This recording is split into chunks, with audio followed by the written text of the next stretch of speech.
And now you can see the Backseat Mogul Show in all its video glory on our YouTube page at roughedge.tv.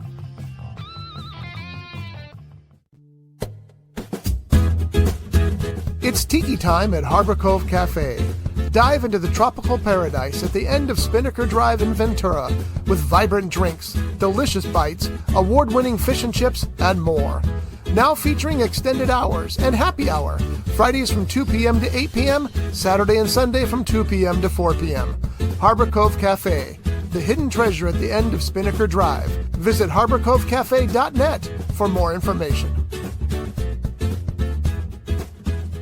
Showbiz is a cruel and shallow money trench, a long plastic hallway where thieves and pimps run free and good men die like dogs for no good reason. There's also a bad side.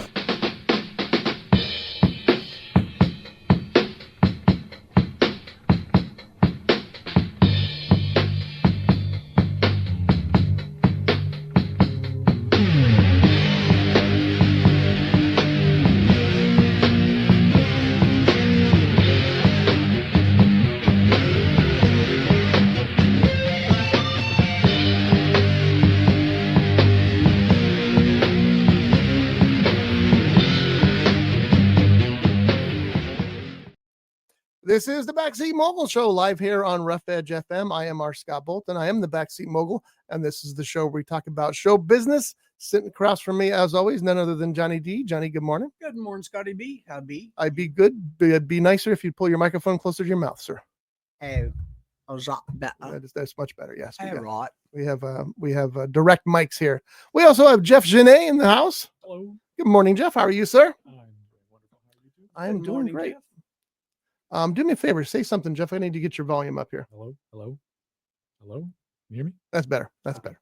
All right, good. So we got a lot to talk about today. Mhm. We have a movie we all screened called Wellwood, which is a horror. I don't know what. Let's leave out horror for the moment. A creature feature that is apparently was done in 2018 and is being released now, which happens a lot of times. You know, movies languish for whatever reasons. So we're going to talk about that. We're going to talk about. Well, we're not going to talk about Mission Impossible, but we might talk about spoiler alerts because we were talking earlier. I said, Jeff has seen Mission Impossible. I said, please tell me nothing about it. He said, okay. John goes, well, I heard on the radio that, oh, geez. Well, it was on the radio. So. It doesn't matter. Was I listening to that radio? Well, I don't know. You listen to KFI. No, I don't. I listen to Bill Handel. Well, he's on KFI. Yeah, was he the one that said it? No. The rest of my case. Right. All right. And so we're going to talk about that. And we're going to talk about this package, this mystery package that I finally brought so we can open it up today and get into that here. But we'll get to all that shortly. Let's talk about some showbiz news first. You guys have any news you want to discuss at the moment? I think I had something, but I forgot. I didn't write it down. Yeah, that was the same with me. Somebody. Oh yeah, we lost Norm. Yeah, that's true. George passed away. That was sad news. How old was George? He's 64, 70, something like that. Can you imagine being that guy? They said that when he came in for auditions, you know George went from Cheers, right? I read the story, yes, but Oh, I've okay. not seen Cheers. All right. Well, Cheers took place in a bar. Spoiler alert. He hadn't seen it yet. I don't think Cheers taking place in a bar is a big spoiler. It's Well, called Cheers, for crying out I loud. know it takes place in a bar. Okay. And I know he has a seat or something. See? Seat. I know that. That's all I know. And it takes place supposedly in a real bar. And There is a real bar. yes, but did the bar exist before or after the series? I don't know. I don't either. That's why I didn't bring it up. Okay. Anyway, he went to his audition. My understanding is he went to his audition for the part in Cheers, and they asked him to say one word. Can you guys guess what that one word might be? Probably not you because you didn't see the series. Johnny, can you guess what one word they asked George went to audition with? I'd have to say beer. It was beer. It was indeed beer. They asked him to say the word beer, and based on that, they went farther and then ended up hiring for that. What a great gig! Yeah. You know, for an actor to come along and get the score like Cheers that ran for 11 seasons or something. And I loved his one-liners when he came in the door and everybody says, Norm. And so whoever's behind the bars asks him something and his character's quick-witted comebacks. They were one-liners, but they were great. Yeah, it was good stuff. Cheers. Yeah, So yeah, I was sad there's- to see that George Wendt had passed away. There was one line where he comes in. Apparently, it had been raining out there, and Sam, the bartender of the bar, says, "Hey Norm, is it still raining out there? Oh no, is it pouring out there?" And he comes back with something about Sam pouring a beer for him. It was just funny one-liner comebacks. Very well written show and very well pulled off by all involved. It always surprised me that of all the people in that series, that the one that you would have thought was the dorkiest and the silliest was the one who had the most success, maybe the second most success, but Woody Harrelson. Who'd have thought Woody Harrelson, based on that role, would have become the actor / star that he is today? Oh, he was great as Woody. And there's no comparing him to Ted Danson, because Ted Danson has taken over television, but Woody's a movie actor. Mhm. Whereas, I mean, for the most part, I know that he does a lot of TV too, but Ted's mostly a TV actor. And it's just interesting that of all the people, Woody Harrelson is the one who is the big movie star out of all that. I'm not sure if the first movie I saw Woody Harrelson in was it White Men Can't Jump? Was that the first? I think it was. It's the one I remember. It was a basketball thing that he did with Wesley Snipes. Yeah, I remember that picture too. What is Cheers streaming on? Is there anywhere you can watch I bet it's Paramount Plus, but I don't know that for certain. Let's find out for everybody listening out there. Where watch Cheers?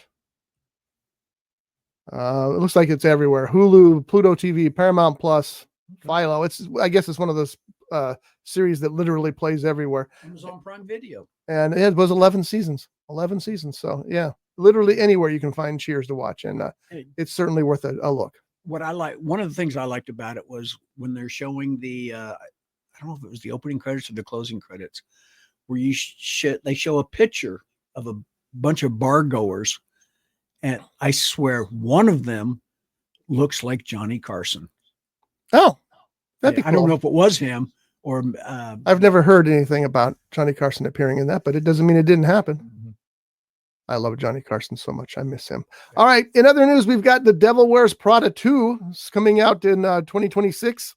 That's May 1st, 2026. Anybody see The Devil Wears Prada in here? Nope. I did. It's very good, actually.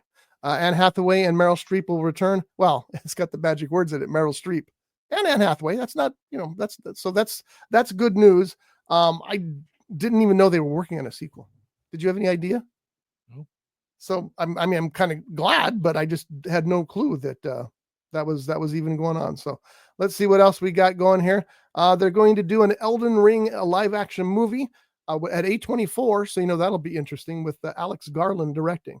Have you ever played Elden Ring? I have not. I haven't played any of those Dark Souls type games.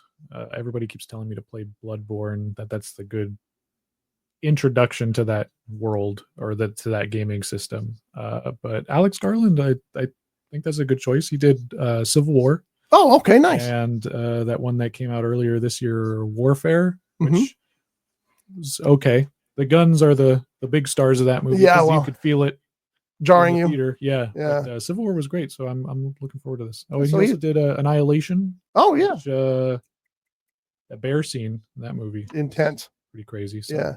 That's good news. That's a good choice for that. I think that'll be a good pick, and we'll see what happens with that as they go along. The Wheel of Time on Amazon. Anybody watch that sitting here? I tried watching it. I can't remember if I actually got through the first season or not. I really can't remember. I got bored didn't with it. even try. It's one of those shows that just didn't, even though the stars, I didn't realize Rosamund Pike was in it. That's worth watching alone. But you didn't see it, Jeff? I don't even know what that is. Well, you don't have to worry about it anymore because it's been canceled. Oh, well, good. It's have you ever done that? And I've done it guiltily a couple times this year so far. I've started watching a series and it doesn't really quite click, but I always try to watch at least a season, because sometimes things shake out and it gets really good. But I've been watching a series and they cancel it. It's like, well, no point in finishing that. I just stop. And I hate that. I'm one of those guys who likes to finish things. Yeah. But I just quit. If it's a series, I will give it 2, 3. I might stretch it to 5 episodes before I go, no, this is garbage. Yeah, I usually stop at 3 or 4. Yeah, Something's not panning out. I have this bad habit of even I'll pick up a book and I'll read. If it's a terrible book, I'll finish it. And my wife's, why are you finishing it so bad? It's like I I'm started hoping it. it'll get better. Well, I want it.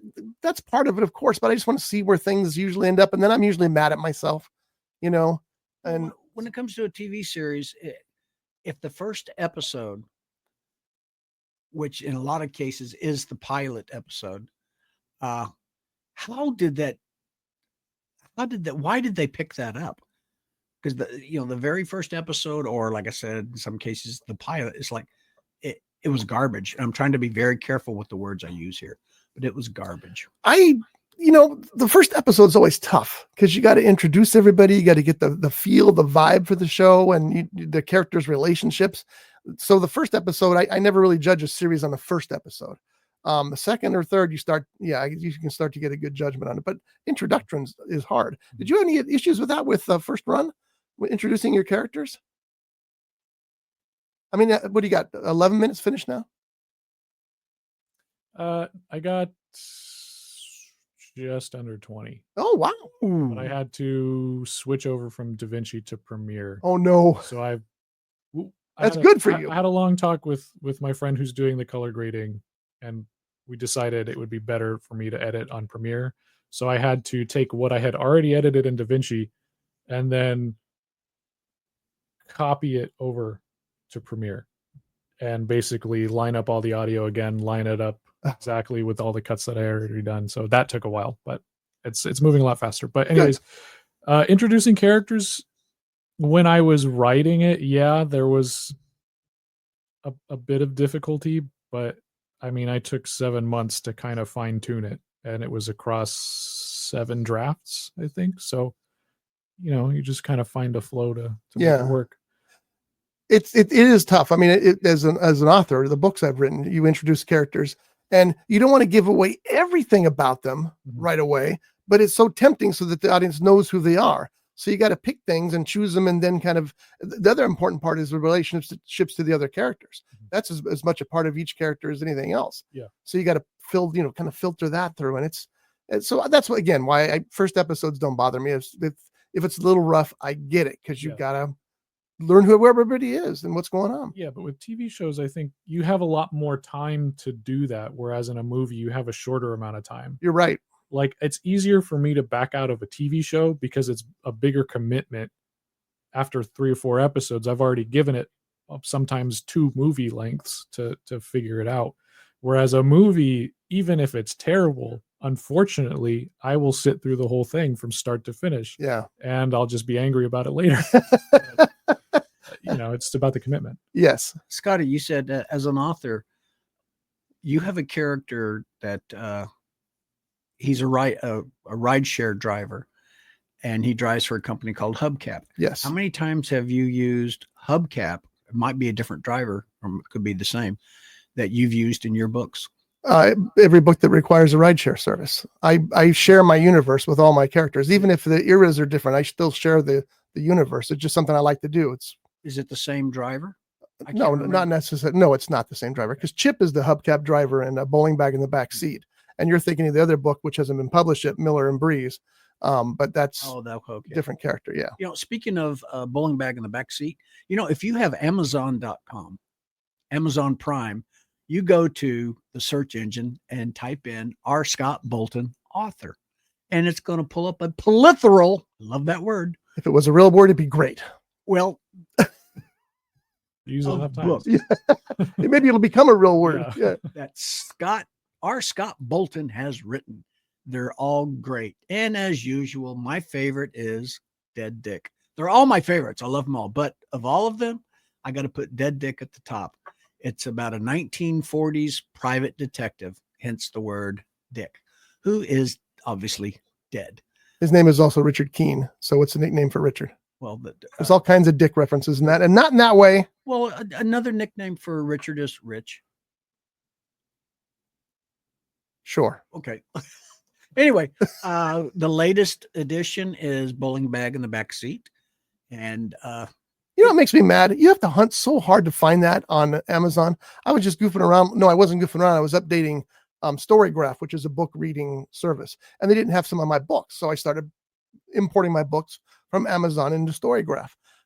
Trying to find Bowling Bag in the Backseat is ridiculous. I typed Bowling Bag Backseat Bolton. Now you'd think that would pull up a book called The Bowling Bag in the Backseat by R. Scott Bolton, right? It doesn't. It pulls up all these bowling bags. Like the keywords are there. Come on, Yeah, But I've anyway. had the same problem when I'm searching for a part for my car or a part for something, and you type in exactly what it is. And it gives you something like, there might be one word in there that it'll gravitate to, and it takes you to something that has nothing to do with what you're looking for. Yeah, it's weird. Anyway, But anyway, like I was saying, make it quick. If you have Amazon Prime, you're going to get free delivery. And what's coming up? Father's Day. These will make great, Oh yeah, that's true. great gifts for This is one time you're right. your papa will love these books. You don't have to get them all. It would be nice if you did. But the latest is Bowling Bag in the Back Seat. Get all the books. What do you got? 20,000 out there now? I have 8 books available to read, Get them all. but they've sold about that many copies in my dreams. Okay, so yes, And free delivery on Amazon Prime. that's true. That is true, and you can read it on your Kindle too if you'd like. So Got the plug-in. most people buy the Kindle because the Kindle I can make any price I want. The paperback I have to go with their price because I want my books all to be $9.99. Amazon will not let me do that, so they're $12.99. Have you seen? I know you've seen your books in thrift stores, which to me that's great. That was really cool. Only once, but it was still really cool to find my book in a thrift The store. thing is, you bought it and then gave it to the guy. I did. Have you seen your books in the public library? No, I need to work on that. That's a whole nother process because they work with distributors too. So you can't just walk in and say, hey, here's some books on the shelf. You have to go through their distributor links. But my books are all available through, they all have their own separate ISBNs and whatever. So that can be done. Anyway, You should be able to go to Barnes and Noble and order them online there if you want to, or Timber Books, even though they said no, I think you can. Well, that's the weekly plug for R. Scott Bolton, author, on Amazon.com, Amazon Prime. And scene. Okay. Thank you.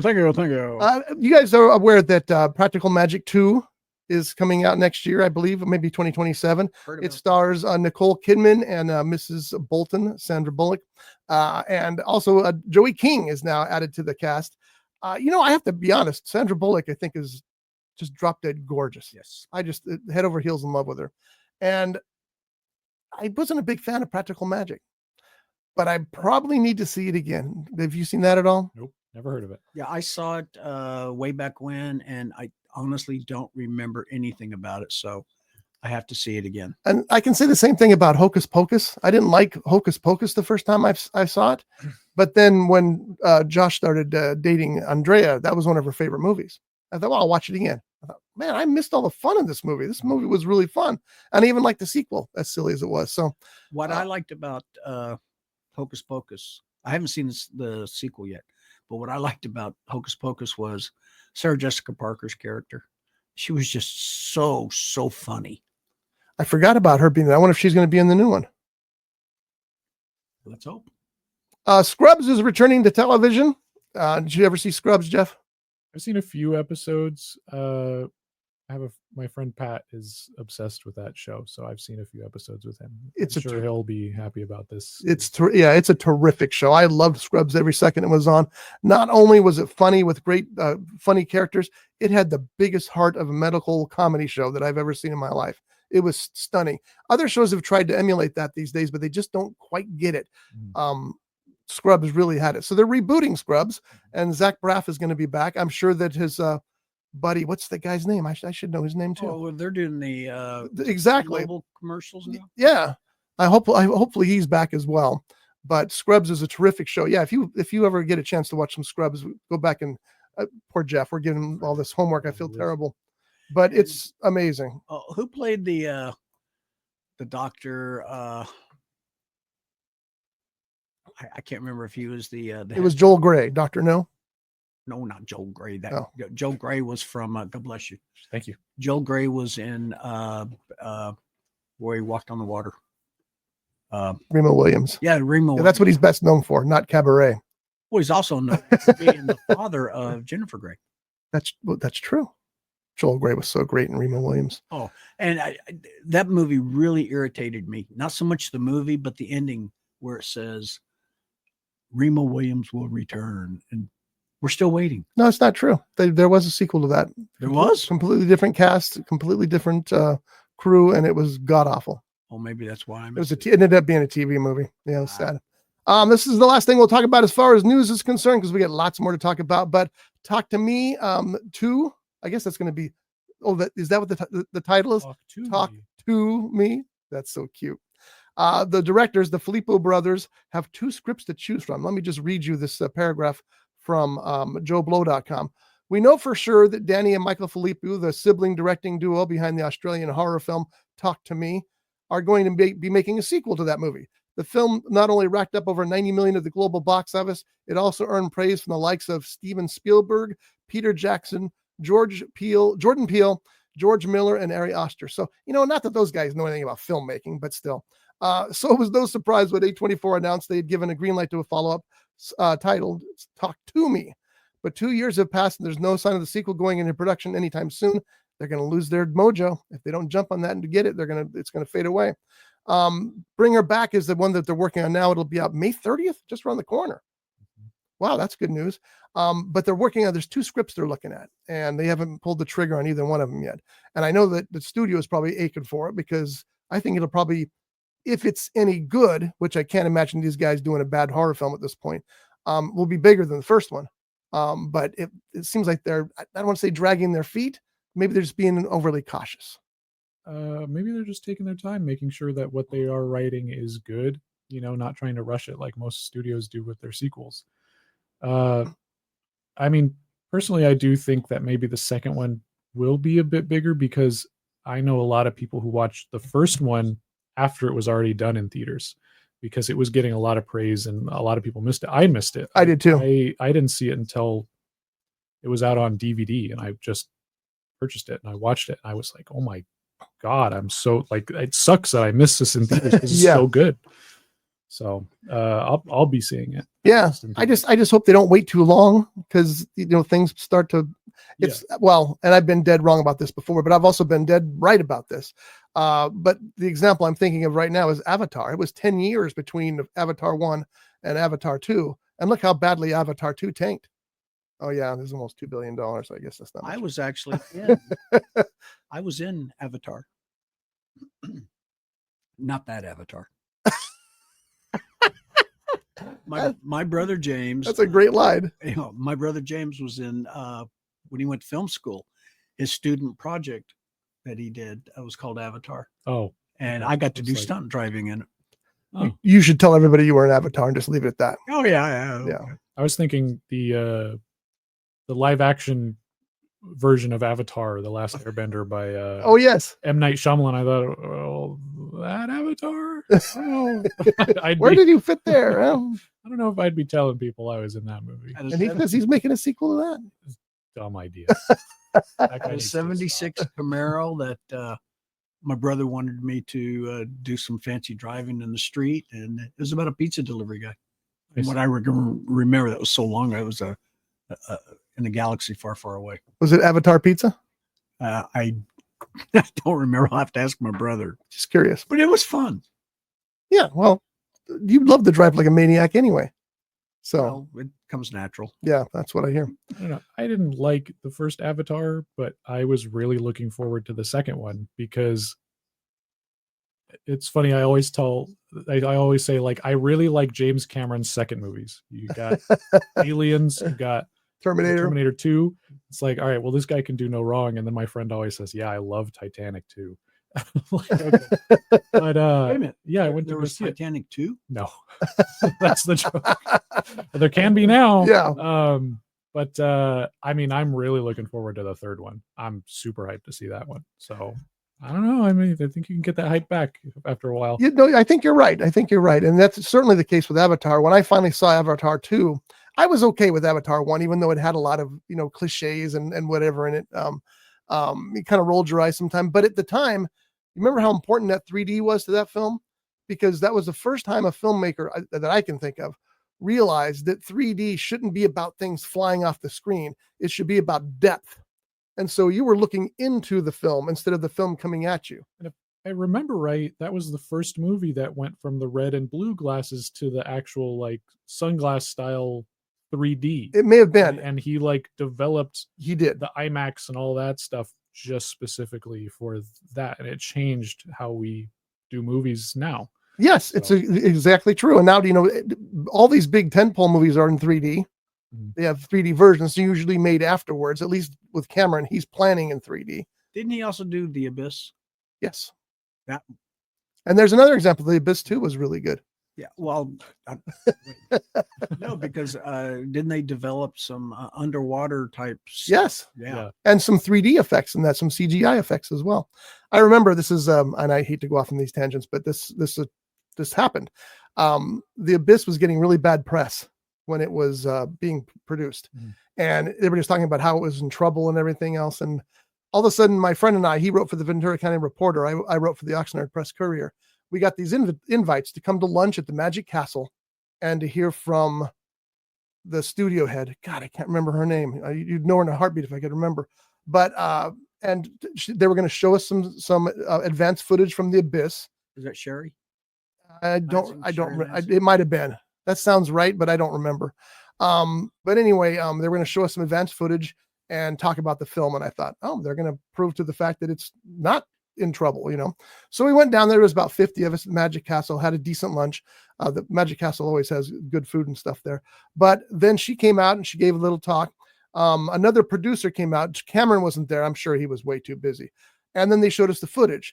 And some of it was still in black and white. It was a work print. It wasn't even, a finalized print. And none of the special effects were done, but they were kind of animated almost. And you're like, oh, wow, I can't wait to see this movie. And of course, the next day, the press all was talking about how great it looks. And they saved the day by having that little press conference. And, I don't get those kind of invitations anymore, even though I'll take them. But, it was just kind of fun to be involved at that level of that filmmaking, that pull you in there to show you that, no, we're not in trouble. Look at this. I remember when you got the invite and you're gracious enough to invite me along to go see a screening of When We Were Soldiers. Yeah, she was there. Sherry Lansing was there, and the same thing. Color, black and white. It wasn't a finished print, but it was a great movie. I wanted to see that movie in its entirety complete. Did you ever? Yes. Oh, good. And okay. It's about the Vietnam War and the first major battle that the U.S. was in. And it's very bloody. It's a good cast. So write that down. What was it called again? When We Were Soldiers. Mel Gibson. I can't remember if he directed that. I think he did. I think he did direct that. Yeah. The if you're gonna make a war movie, make it real. Make it the pain and the horror that it really is. Like Saving Private Ryan. Exactly. Yeah. That's why Johnny loves the old John Wayne war movies, but I think they're just propaganda, and it bothers me because there's human drama in there, sure, but it's not like Saving Private Ryan or something where you see the real effects of war. And even then, you're just seeing a representation of it. There's no comparison to what the real thing is like. And that's why I'm not a big fan of war movies in general. I'll take my fantasy Jason killers any day. Same. Yeah. All right. So Jeff last week went to Buena High School, which is my alma mater, your alma mater. Yes. Not mine. Not John's, because he'd never graduated high school. But I'll tell you who is an alma mater from there. I just said you didn't graduate high school and you let me get away with it. Not that high school. Oh. Actually, I went to. Who's the other alma mater? Kevin Costner. I don't know that he graduated from Buena High. He went to Buena High. He did. High. Yes. Yeah. Did he actually graduate? I don't know. Yeah, I don't know. And I do remember they had Zachary Levi posters all up in the office there. Yeah. We ran into Zach here in Ventura once at a bar. He was there. I don't know if they have him anymore, but yeah. Well, I call him Zach because we're close personal friends. But Costner was here. I call him Levi. I asked him what size you wearing now. I'm sorry. I can cut that part out later. Please do. Wow. Costner, when he comes to town, and he's played a couple of times, they did a whole thing downtown for him one time. It was like he said, I'd like to play Ventura. So they closed all the streets and put up a stage for him to play Ventura. We actually have haven't brought it in yet. We have a photo that my mom won at an auction, and it's Costner and his band playing on that stage, and Costner signed it. So it's kind of a cool thing. Wasn't that after the Thomas Fire? I don't remember. When I think it was before. I think it was before that. It might have been afterwards. I know he did. No, it couldn't have been. No, because the street was not crispy. Remember those hills right up that where he played were burned, and they weren't that way. I thought he played at the park.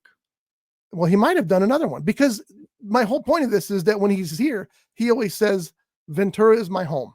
Yeah. This is where when people ask me, where is my home? I think of Ventura. Now he probably says that in Dallas too, but but it's kind of nice to have that there anyway.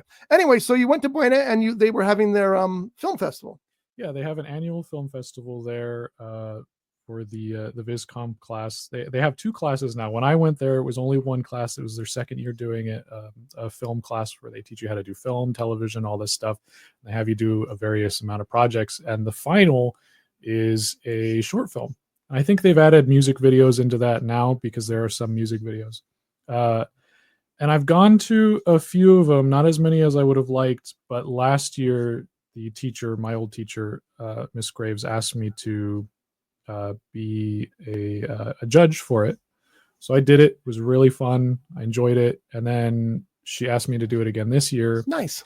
And yeah, she just sends you the 15 films, which was a lot compared to last year. And went through them all. And then she gives you a number of awards you have to set up. Like, okay, hey, best cinematography, best actor, best editing, best this. And I watched all the films maybe like 4 or 5 times just to make sure I put all down my things. And then she has like an area where you put notes. So I'm like, this was bad. Fix this. Like I would change this, or like this was really good. And then from those judge selections, she picks like maybe 8 or 9 of those films to actually be in the showcase.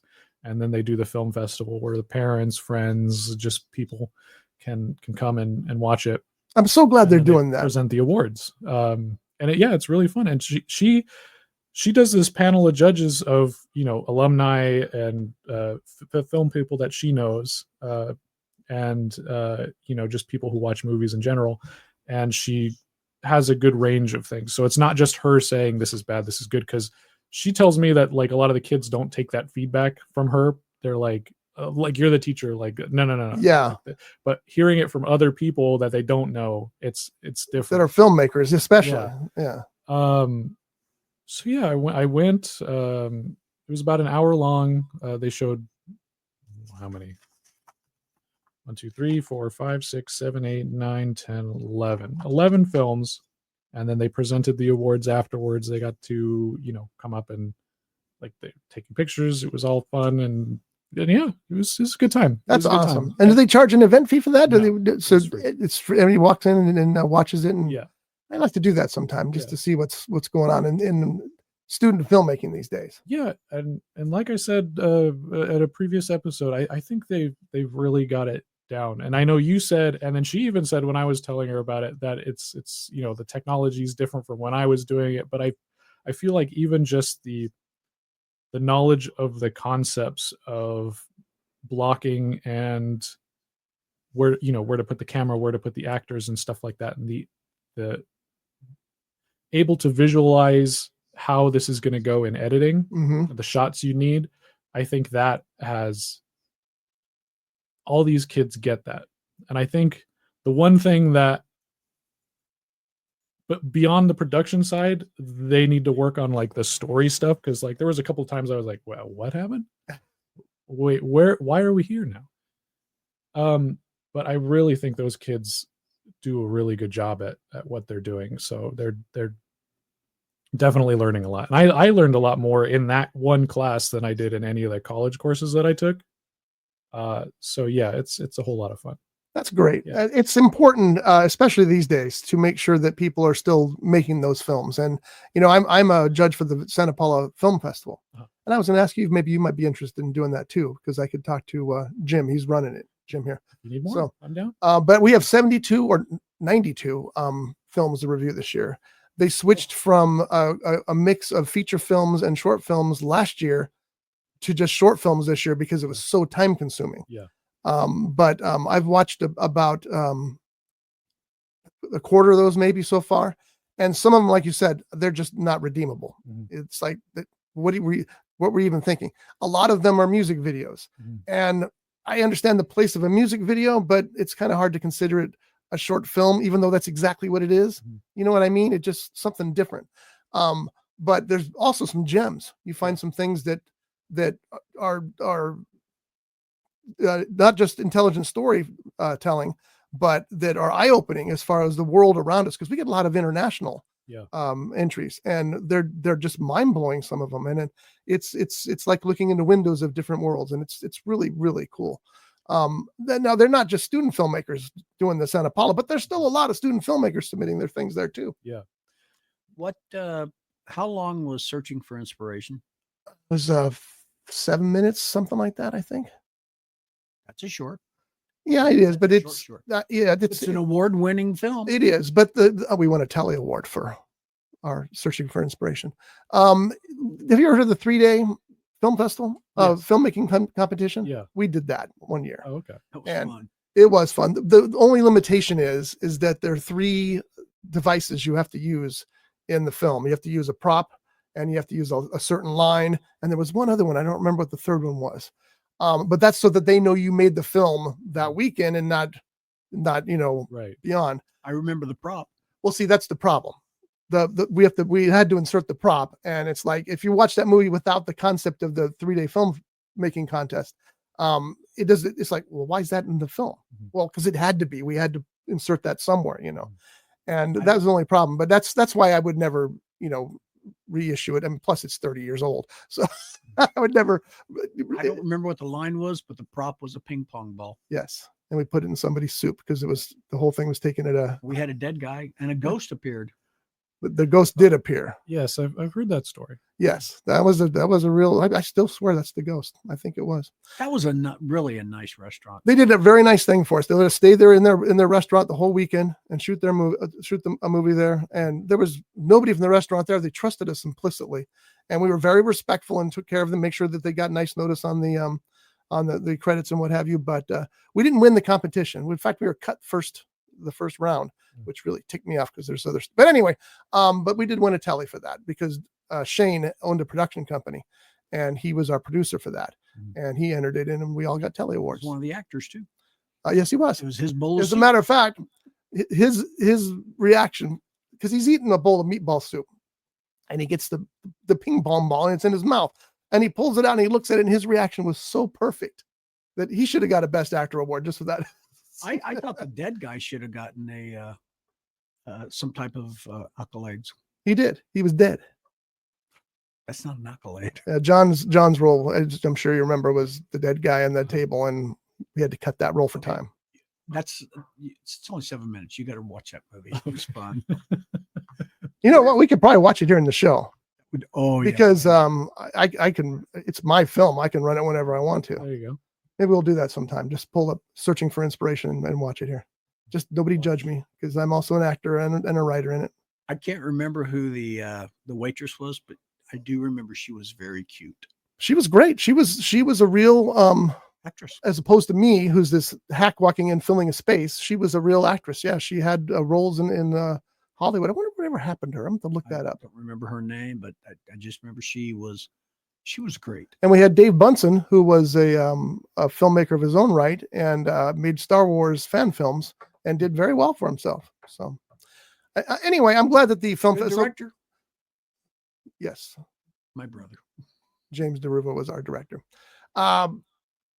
So they do this every May? Is that when it is, or yeah, April? towards the end of the year? Yeah, because it's their final project. They have to get a grade on, I believe, and yeah. So there were a few films. One of the films in general, like I remember she had them hold off on the film this year because they kind of rushed it towards the end. Mm. And she said, just finish it, submit it next year, because it had all this world building. It was a period piece, like I think in like a medieval kind of area, and there were just some story elements that you're like, wait, what's going on here? Wait, who's the bad guy? Wait, why is this person doing that?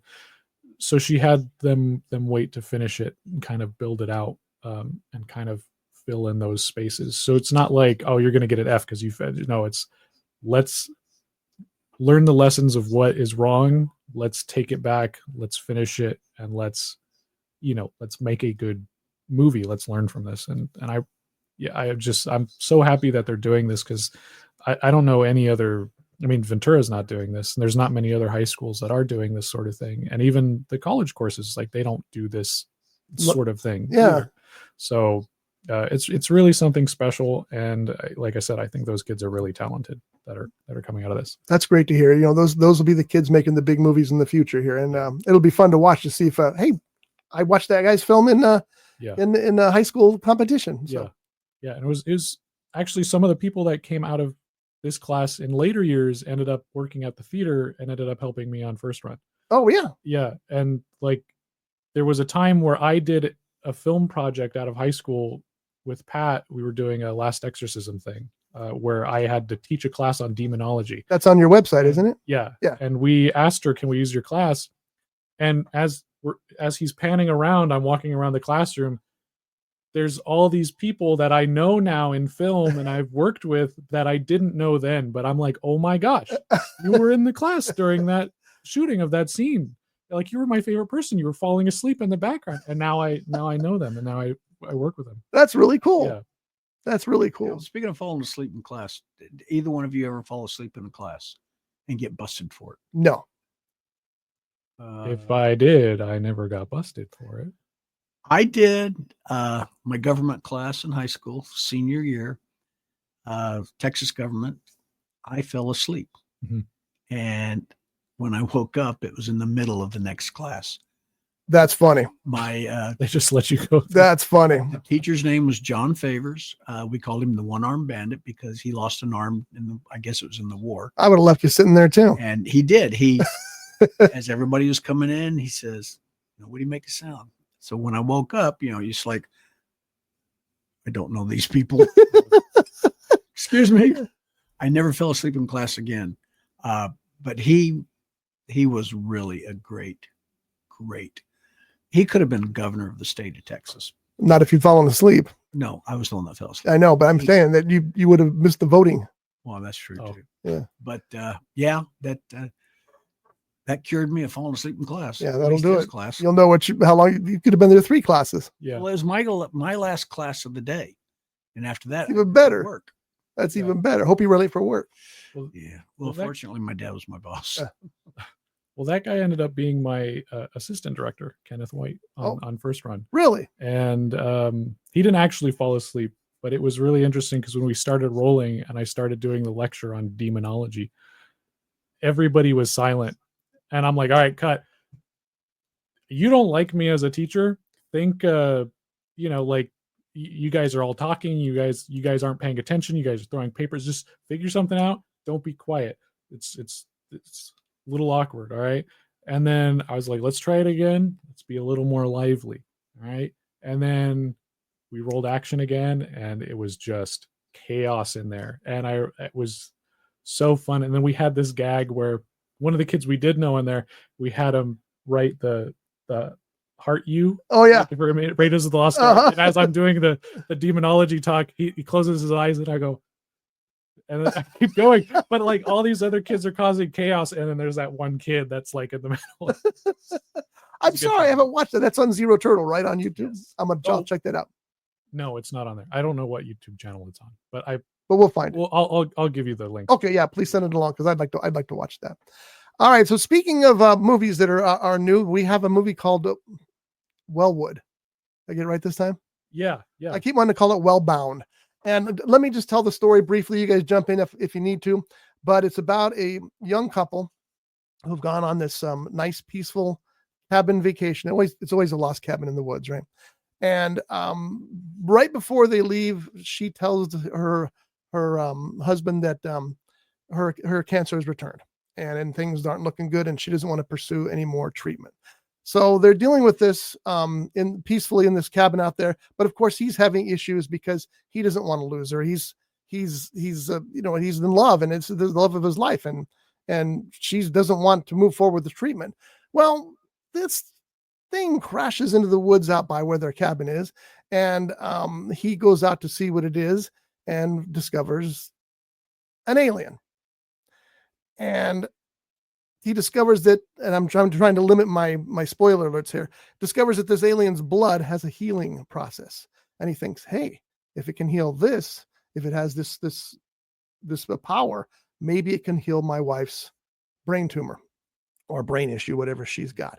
So he takes the alien, and then that's where things start to get very interesting. Did I miss anything important in that brief synopsis? Because again, I'm trying not to reveal any secrets. The trail of the glowing goo, that was the blood, and what it was doing to the flora and fauna. Well, that was, but that was part of it. It was Right. that process was caused him to think that maybe it has healing powers, because where the blood landed, flowers grew. Yeah. Yes. And then when he tested it, and I'm not going to say how he tested it. Are we going to get into spoilers for this? We can, to a certain degree. Yeah. I mean, the answer is yes, we can. Okay. Because we're going to have to be talking about it, and there's no way I can see around doing spoilers. So, because I would say that it's a heavy part of my review is talking about the things that happen. okay. All right. So let's start with John. Why don't you talk a little bit about Wellwood, and then we'll come back to you, Jeff, and take it from there.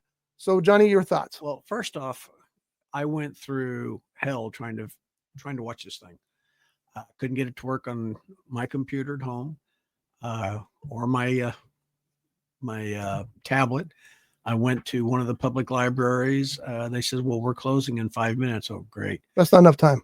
But then they said, yeah, but the library downtown, they're open till 5 or 6. Oh, great. So I went down there and finally got it to play. And I was disappointed in some of the beginning. I thought some of the camera work was not right. Some of it was out of focus.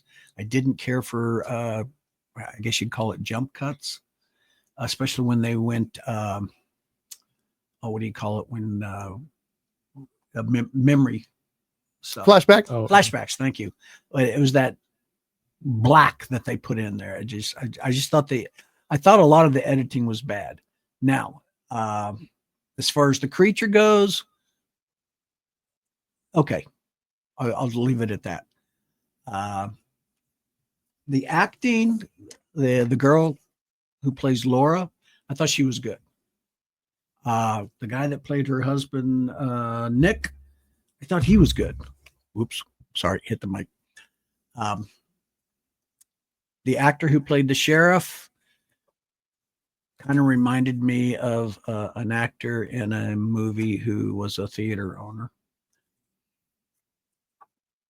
Well, actually, I think he was better. We'll talk off air. Yeah. I know what he means. I think The actor, not agreeing or disagreeing. I know what he means. So the actress who played the deputy sheriff, in a scene where she comes across, sees a body, her acting was totally terrible. Up until then, I thought, oh, okay, she was all right. But that scene, I'm trying to not give away some stuff. I thought. Do you think it was terrible. Do you think it was acting, talent issues, or do you think it was direction issues? Could have been both. Okay. But when it came to the two main actors, Laura and Nick, I thought all that directing I was okay with for the most part. There might have been a few hiccups. I'm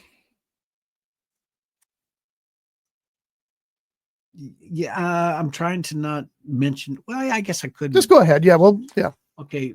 Spoilers for anybody. Spoiler alerts. If you want to check out Wellwood. Now, I never heard of any of these actors. Laura Harper, the main, the young lady who is the bride. Camille, I need to take my notes to a pharmacist. Say, hey, can you tell me what I wrote? Camille Balasano Gila or Gillen, something like that. Okay, so let me just run through the cast real quick for everybody. Keisha Castle Hughes starred as Deputy Gracie Marsh. Lance E. Nichols was Sheriff Brett Bradley. Camille Balsamo was Laura Harper. Sienna Diodario was Victoria, and Reed Collins was Nick Harper. Film began production in early 2018 in New Orleans and is just now being released, as far as we know, even though it's got a release date of March. Well, how can you have a release date of March 15th, 2018, when production began in early 2018? They didn't finish this movie in a month. Maybe I don't know. They had nothing to do. Maybe. Hey, we did a movie in 2 days. Yeah, we didn't do a 90-minute feature film, 80-minute feature film with effects. We had a dead guy. That wasn't much of an effect. Oh, wait. I mean, I did a test edit of first run in less than a week. Oh, did you? Okay, well. Yeah, but that was just throwing stuff together. I'm taking my time on it now, and I have a job. Yeah, that makes it tough. That really does. Maybe they don't have a job. Maybe that is their job. I will say this: I'm very glad I didn't pay money to go see this movie. Okay, all right, we'll leave it at that. Now let's jump over to Jeff, and Jeff, your thoughts on Wellwood. Well, when I saw this movie, it's one of those like indie free movies that you'll see on YouTube. So or like, Amazon Prime on page 45 or something. So it was, I take it as, I review it in a different way than I would a full length movie. So I know that not everything's going to be up to like motion picture standards. I'm not going to be wowed like, oh my God, this is as good as Dune or something, Right. So the problems that I had with this film, because I thought the practical effects were cool. They didn't just CG an alien. They actually built a suit, and I thought that was cool. I love practical effects, and the less that they CG, the more happy I am.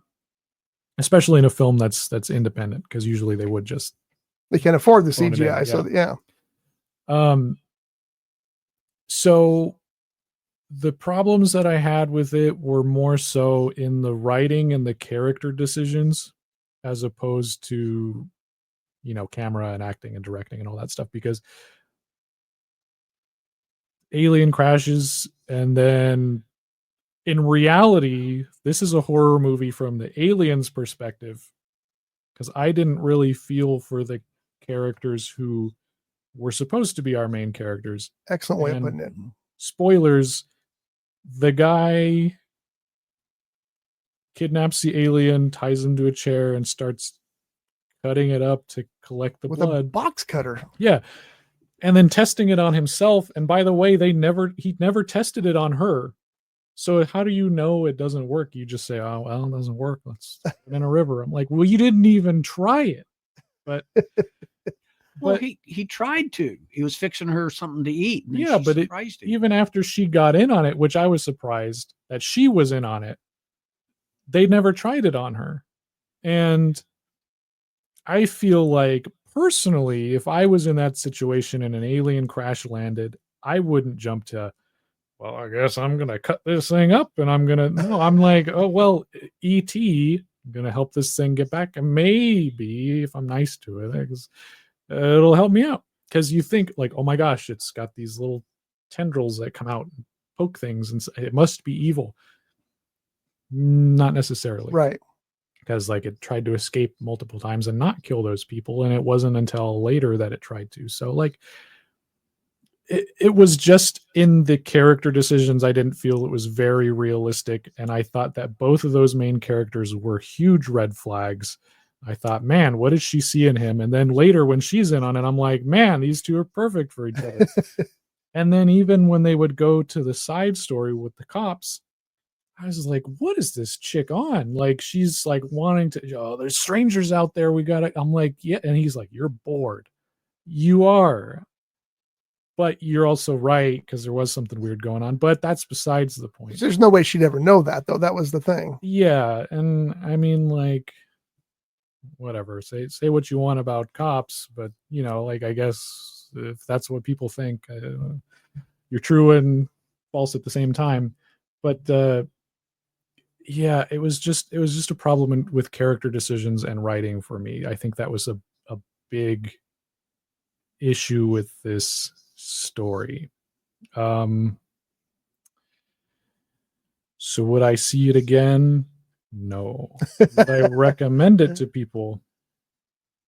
No, unless there was a specific point I was trying to get across. But there might be a sequel because there was an end credit scene where I guess it's that was Vicky. I Calling- think that was the character's name was Vicky or Victoria. yeah, the rental house lady, Well, the we saw- realtor. Or the driver. She was the driver. Then I didn't know if she was a. We Yeah. saw her in the beginning. Which actually, I thought it was the deputy sheriff that brought him there, and then I realized no, it was that person that we see at the end. Yeah, it was either the rental house runner or else it was just. I thought it was an Uber driver myself. I just thought that they'd Yeah, because got an usually Uber out when you there. rent a house or rent it like an Airbnb, you don't like get a free ride. yeah, you don't get driven there by the people who own the property. It was just a Right. little weird, but yeah, there shows a beacon and whatever. I'm like, I guess we're gonna get more, maybe. I don't know. So I see. My problems were basically the same as yours. I thought that end credit scene. There's nothing worse than waiting through credits to get to an end credit scene and have it be an end credit scene as weak as that one was. She comes out there, she's calling their names, and then the spaceship lights up. So that was just very weak. The story didn't really flow for me. Like you said, the character decisions. My first thought was, how did he jump from that to this? I don't know.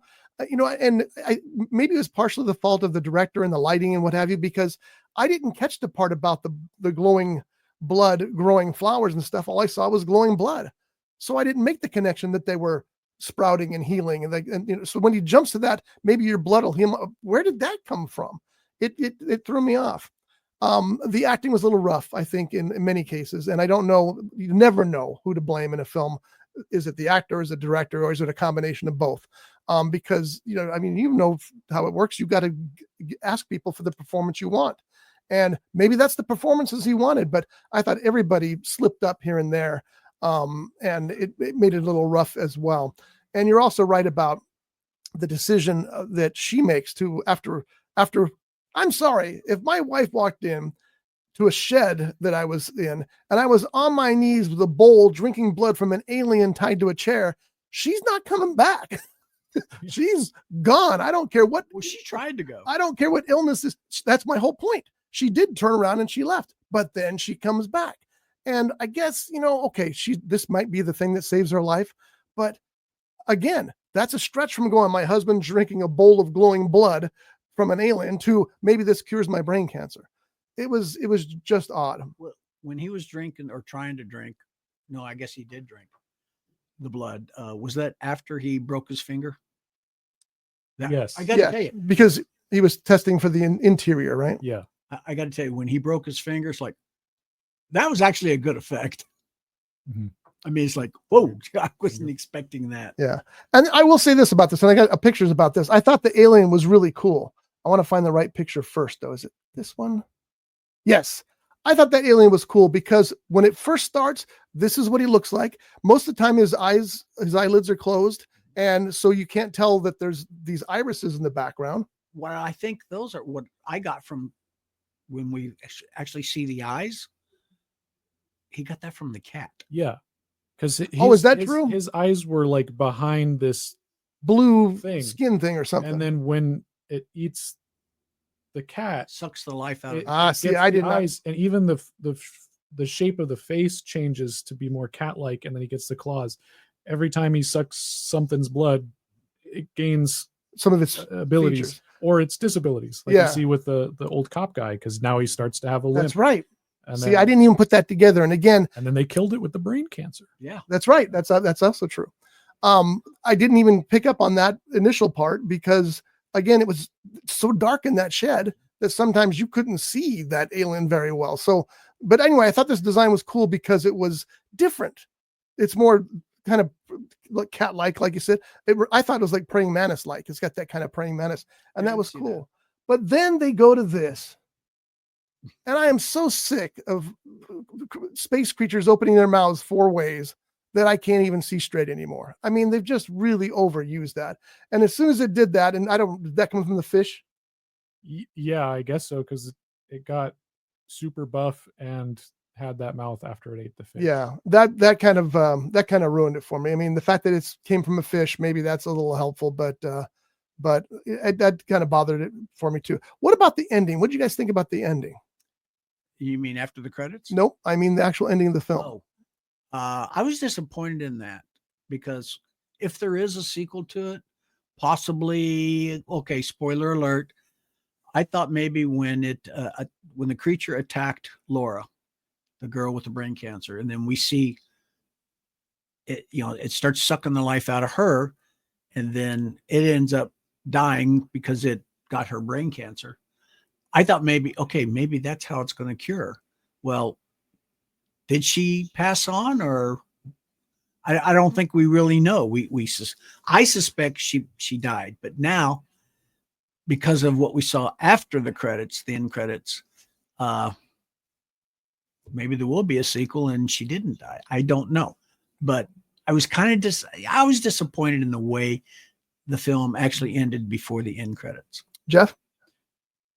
I honestly, when it ended, I didn't really have any opinion on it, because it didn't really give me closure on what happened to anybody. It was just like, oh, well, they beat it. Credits roll, and I'm just like, well, we see the aftermath of it. So he cleaned everything up, but where is he at? And yeah, like you said, is she actually dead, or did it because did it take her brain cancer, or did it just took her brain cancer? Because that's how it died. But the thing was, it was kind of weird, because when it sucked the life out of the first cop, the old guy, right, sheriff, dropped the body looked fine. But then when it sucked the life out of the second cop, she came down and she was like a mummy. That's true. And then when he sucked the life out of her, Laura, at the end, she was fine. She still had all makeup on and everything. Yeah. I don't think he had an opportunity to finish sucking the life out of her, because he gets hit in the head with that rock, and you see all the blood on the rock. Well, see, then that's another thing, is that they hits him on the head with a rock, and it took me a second to wait. Oh, wait, that's the brain cancer that's killing him, not the rock that hit him in the head. So it just was very confusing. And I don't know how you feel about it, Jeff, or if you've even watched The Sopranos, but I think that the ending of the Sopranos series was one of the greatest endings of all time, where it just stopped and you don't know what happens. And I thought that was the only way to end that series. This did not work that way. This one is like, is she dead, or is she alive, or do we know? There needed to be something. Yeah, sometimes that kind of ending is good, but for this, it just didn't work out that way. Yeah, it had a Gilligan's Island ending. It did. Yes, the skipper comes in. Now, where did he come from? No, I don't know. She died. I mean, because they never got off the island. Well, they eventually in the movies, but the series wise, they're still on the island. They end up going back to the island see, that's the other thing. I'm thinking, I wondered if it took her brain cancer or duplicated her brain cancer. I didn't see. That's what was confusing. It was just, I think it was a lot of writing and a lot of, especially like you said, the characters just made some leaps that I don't know how they got to where they were going.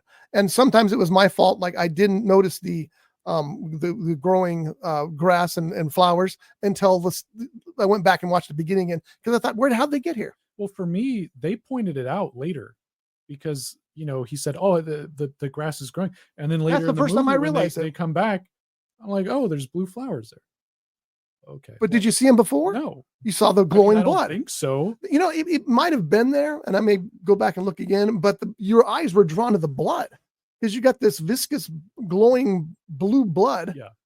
And that's what I'm looking at. I'm not looking at flowers behind it, especially if they're not moving. If they were growing, I might have seen them. And can you go pull that photo of the alien with its mouth open? Okay, because I understand what you're saying about the fish, but you remember when Nick climbs up the tree, gets the bird nest with the bird in it, shows it to his wife Laura, and then the alien sees it and he grabs it. It could be. It was a squirrel. It was a squirrel. I thought it was a bird. No, I thought it was a bird too, because he went to a physical nest in there, but it was a squirrel. Because when it cuts later in the shed, there's a squirrel in the corner, and then that's when she finds out. I thought that was the cat. No, the cat was down in the cupboard. Yeah, because when she feeds the squirrel to it, it does the thing and then she moves some boxes around, and that's where she finds the cat. Oh, okay. So like I don't know what the squirrel powers, where the squirrel powers come in, because It never got a changed- bushy tail. Yeah, it changed a lot when it ate the cat. Didn't change at all with the squirrel, and it changed a lot with the fish. You saw it got buff and had a weird. Maybe Yeah. the buffness came from the squirrel. Because if something about it, the way squirrels climb up trees and jump from tree to tree, even though they're a little bitty body, they're And buff. see, this is the thing. It would have only taken a few lines of dialogue to make this clear. That would have helped tremendously. Just a Yes. few lines of, oh, it's taking, look, it took the powers of the fish. Or that would, I would have been able to follow much clearer. But the way it just happened, Yeah, I don't like hand holding in movies, but I think there's a certain degree where you can hand hold and explain things a little better to where the audience will understand what's Agreed. happening, where it's just like, wait, what's happening here? You know? yeah. So All right. Well, we're going to open up this Re-Animator box right now. But before we do, I have to tell one of my favorite stories. And if I've told this to you before, I apologize too. But it's from the mind of a true filmmaker. And I love this. Roman Polanski. Took me a second to remember his name. When he was shooting Rosemary's Baby, he had a scene where there was a woman in a room and the door was partially closed. And you saw her pick up the phone and call somebody. And so they shot the scene and he goes, now I need you to do that again, but I want to close the door a little bit more. And the cinematographer said, who's a big name, I don't remember who it is, but you'd know the name. He said, but you won't be able to see her then. He goes, I know, but I want to do it this way. So, okay. So they reshot the scene. And after they reshot it, Polanski's wife said, why did you do that? He said, you'll see. That was it. So they go to the premiere of the screening and that scene pops up in the screen. And because you can't see what's going on there, but you think you should, everybody in the audience leaned forward to try to look around the door. And Polanski turned to his wife and said, that's why. And that it gives me goosebumps because that's such brilliant filmmaking. You know, you've drawn them into the point so much that they think they can look around a door. Mhm. That's just freaking awesome. The movies that I saw that he made, and at least one that he was in, yeah, I liked him. He's one of the greatest filmmakers ever. There's no question about it. And he's got his problems too. Yeah. And we gotta keep that in mind. All right. So you guys both seen Re-Animator? Re-Animator? A long time ago. Yeah. The thing about Re-Animator, which is the story of Dr. Herbert West, is that he's a college student scientist, right? Mhm. And he has developed a formula that brings back the dead. But in most of these formulas, it doesn't work exactly the way he intends it to. And I remember sitting in the theater when that movie first came out. It was before NC-17, but it was no rating.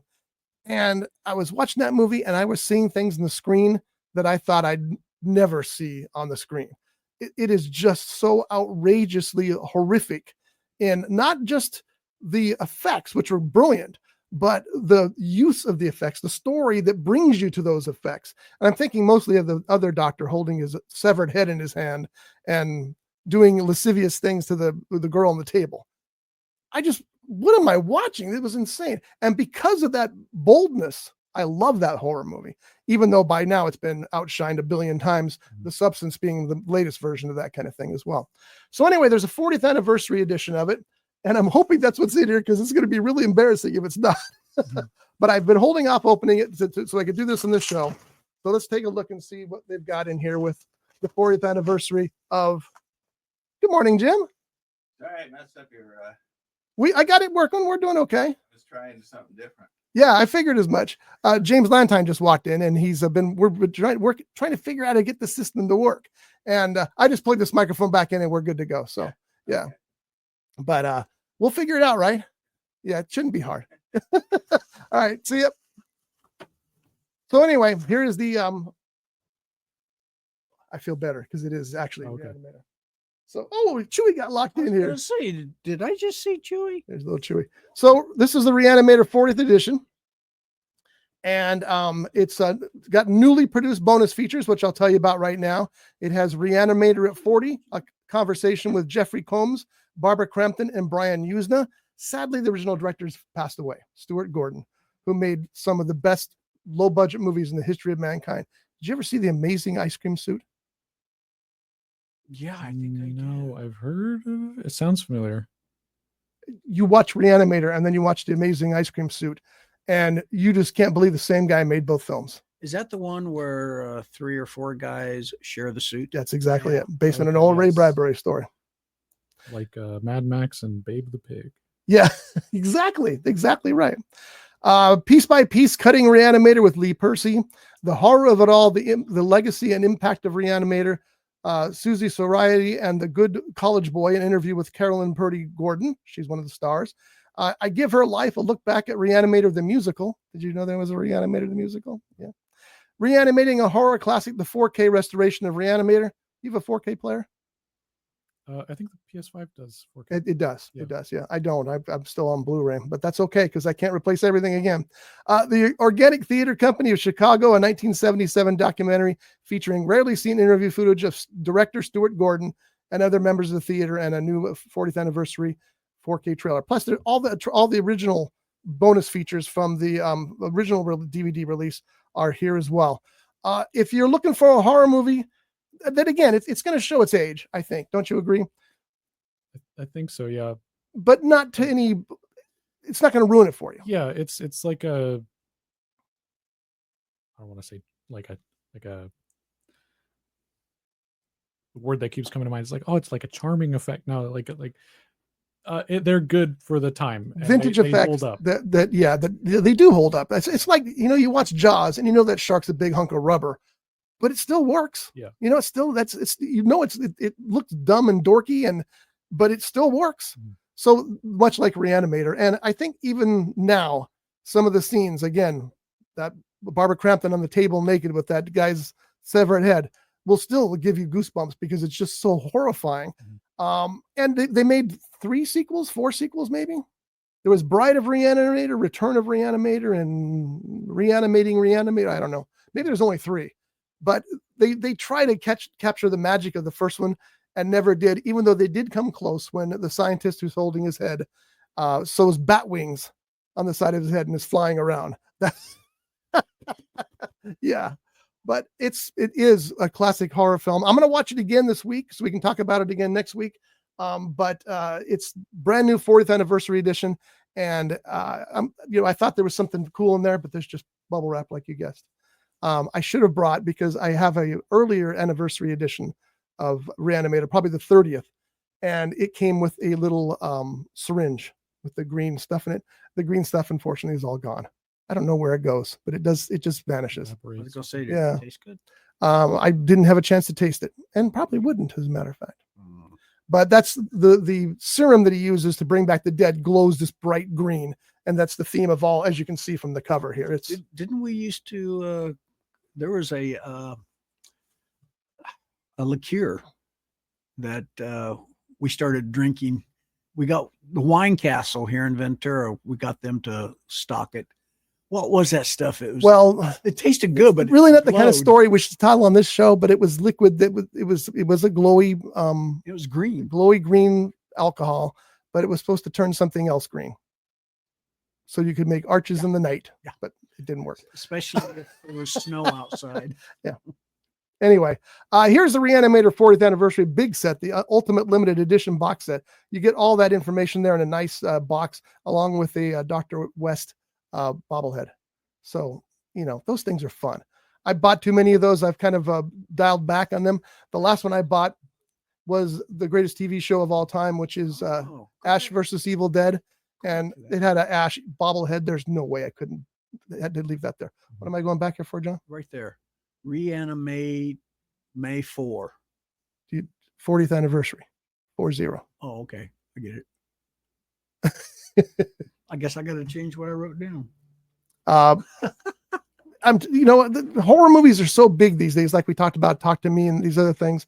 And I'm so happy that they're back, because for a long time they were the backbone of cinemas. Mm-hmm. And then I don't want to say fell out of favor, but they weren't as hot as they are again now. Mm-hmm. Now people will go to horror movies and, they make them for $20-30 million, and they make $100 million. It's awesome. And studios are taking chances on horror movies because they are so cheap that we're just getting so much good content lately. And I mean, it's an amazing time to be a horror fan. Right It really is, and it's very cool to see all these new pictures, and some of them go beyond the pale. Like Talk to Me, it's just that movie.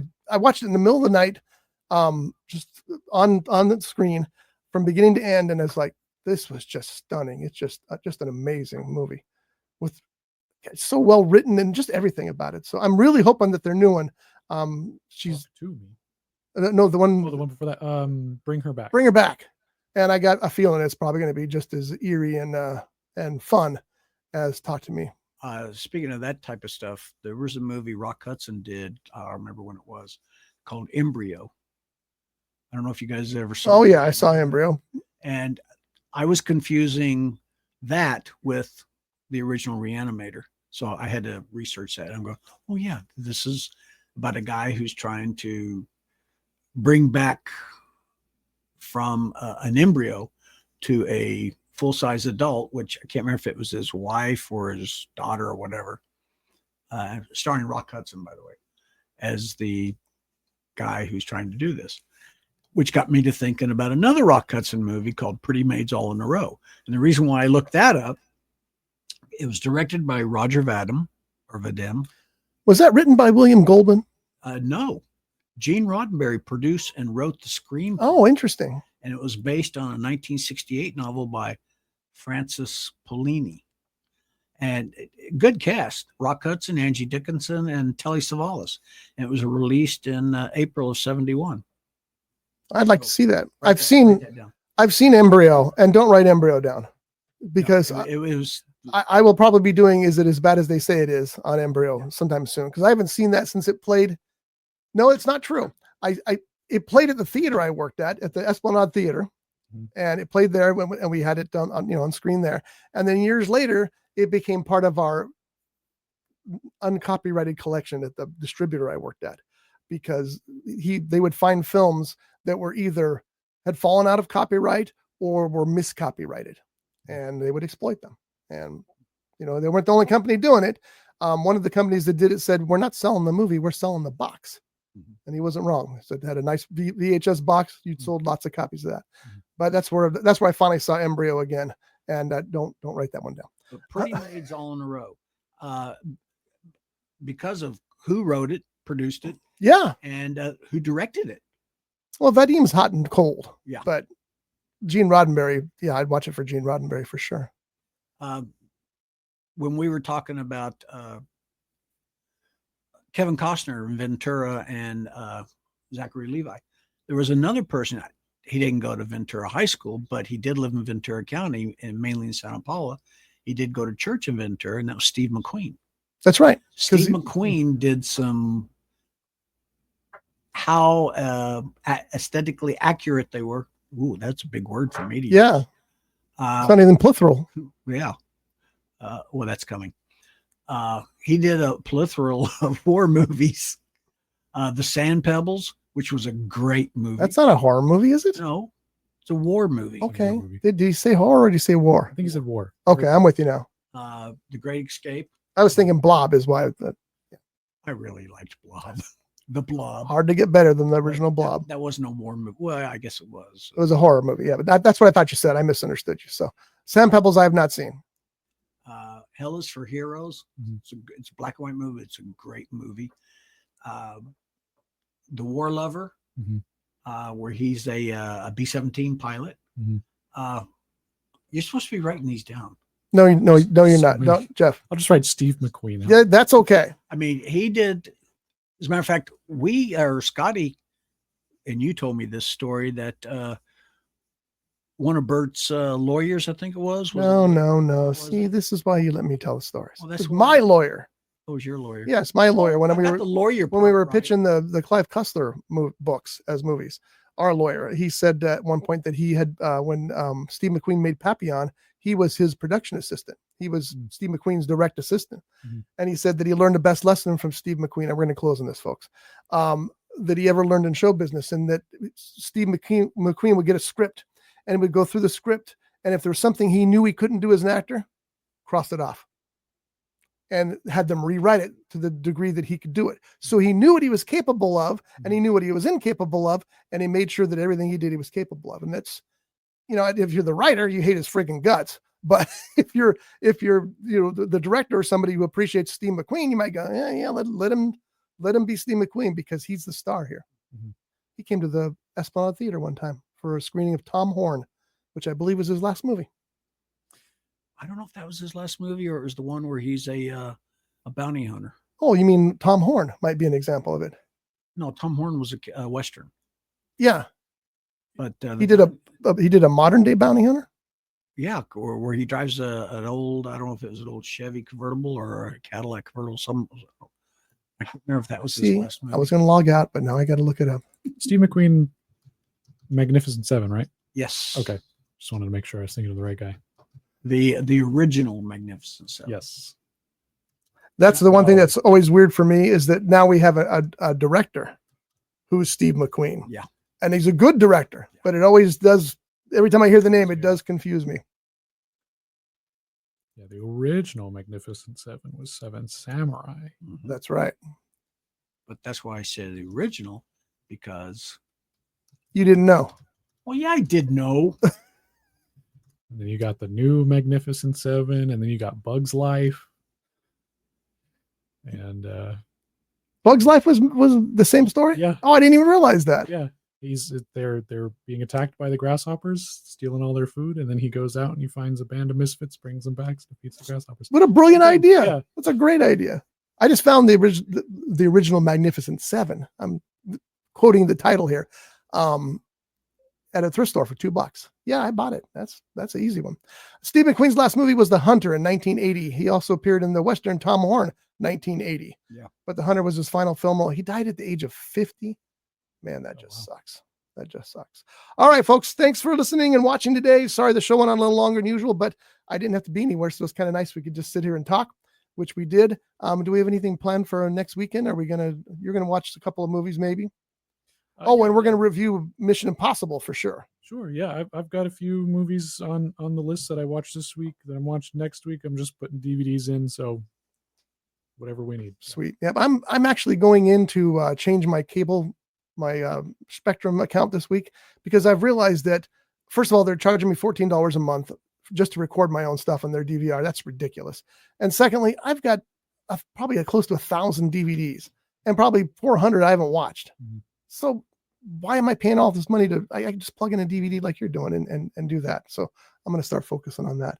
And we'll see if we get any more screeners from people like the Wellwood screener after they see our reviews of this one today. May not happen. Yeah. Yeah. All right, folks. We'll see you next week. Any final words, guys? Yeah. Go to your local theaters. Got some great blockbusters that have already started coming out for summer. And our theaters are gradually going away, our walk-in theaters. So patronize your local theaters, whether it's a mom and pop theater or a chain theater. We need to keep these theaters. Yep, because Regency is turning into a casino. So but supposedly they're going to have 2 screens, and I think you said that. Yeah, I think that's up in the air right now. They haven't 100%. They'll probably ask for more space because right now they're, according to Josh, my son Josh, they're limited in space to what they can use as a casino and what they can use as other stuff. And one of the concepts is to have 2 theaters there remaining plus the casino. Mm-hmm. I don't know how that'll work, but that's just one of the concepts. I actually read the city council briefing on it. I read a little bit of that too. Yeah. But it was like, I don't know if it was the article on it or anyways, I read a little bit. If they do keep theaters, they're going to keep theaters. Theaters going to be around for 100 years. They're going to change. They're going to evolve, but they're not going to be as many of them. They're going to be more of a special event thing, but theaters are still going to be around. But I'm talking about at the Regency. Oh, they're just going to show Casablanca 24 hours a day. Well, it's got to be To Kill a Mockingbird. That fits a casino much better. Oh yeah. My favorite. Casino. Casino. There we go. That'll work. But the 2 big theaters that they have, they need to keep those, or at least move the 2 big theaters to. They're not doing any of that. They're going to keep whatever theaters that fit their plan for the casino, and it's too much money to move theaters or change the walls there. The clientele works though. Hopping from a casino to a movie theater and causing everybody grief. Yep. Hey, that's what we should do. We should do a trip to either Vegas or Laughlin or even Chumash and do a show from there. John wants to gamble so bad. Well, no, we I'll go to the could buffet. we could reenact Yeah. scenes of Casino. Yeah, because as first run proves, we're such great actors. Well, we are. You know what I did figure out though, and maybe I said this in the show, and if I did, I apologize, is that it's brilliant moving the casino there because that's where the Chumash Casino picks up its passengers for the bus. They don't have to go so far anymore. And so they'll just walk right across the street, gamble the tables there, then hop on the bus and go to Chumash and play the slot machines. I know what they're thinking, and I get it, but I just hate to see any of the theater close down, especially the Century Theater down there with the dome. God, I love that theater so much, but it just couldn't maintain that weight of costs. All right, folks, we'll see you next week. Thanks again for watching, and we'll have new stuff to talk about next week. Take care and read books. Support your local filmmakers. That's it. Brought to you by The Grape, Ventura County's premier jazz venue and cocktail lounge, located at 2733 East Main Street in Ventura. For menu and music schedule, visit them online at thegrape.club. This has been a Rough Edge Studios production.